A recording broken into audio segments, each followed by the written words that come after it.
அஸ்ஸலாமு அலைக்கும் வரஹ்மத்துல்லாஹி வபரகாத்துஹு. தினமும் ஒரு ஹதீஸ். ஹதீஸின் சுருக்கம். நஜித் என்ற ஊரைச் சேர்ந்த ஒரு மனிதர் ரசூலுல்லாஹி ஸல்லல்லாஹு அலைஹி வஸல்லம் அவர்களை சந்தித்து இஸ்லாத்தை பற்றி கேட்டார். அல்லாஹுவின் தூதர் ஸல்லல்லாஹு அலைஹி வஸல்லம் அவர்கள் கடமையான மற்றும் உபரியான வணக்கங்களை பற்றி அவருக்கு விளக்கி கூறினார்கள்.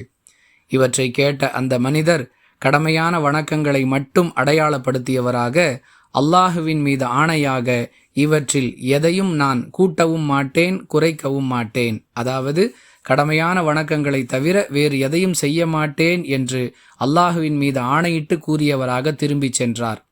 இதை கேட்ட ரசூலுல்லாஹி ஸல்லல்லாஹு அலைஹி வஸல்லம் அவர்கள், இந்த மனிதர் தான் கூறிய அடிப்படையில் நடப்பாரேயானால் இவர் வெற்றி பெற்றுவிட்டார் என்று சுப செய்தி கூறினார்கள் என தல்ஹா பின் உபைதுல்லாஹ் ரதியல்லாஹு அன்ஹு அவர்கள் அறிவிக்கிறார்கள்.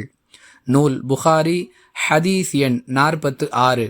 அன்பிற்குரிய அல்லாஹுவின் நல்லடியார்களே, இஸ்லாத்தை பொறுத்தவரை கடமையான மற்றும் உபரியான வணக்கங்கள் நமக்கு வழிகாட்டப்பட்டிருக்கின்றன.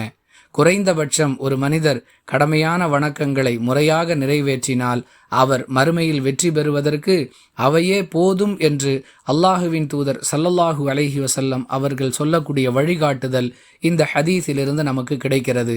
அதற்காக உபரியான வணக்கங்களை செய்வது தவறு என்றோ செய்யக்கூடாது என்றோ புரிந்து கொள்ளக்கூடாது. குறைந்தபட்சம் கடமையான வணக்கங்களையாவது முறையாக நிறைவேற்ற வேண்டும் என்பது இதன் பொருள்.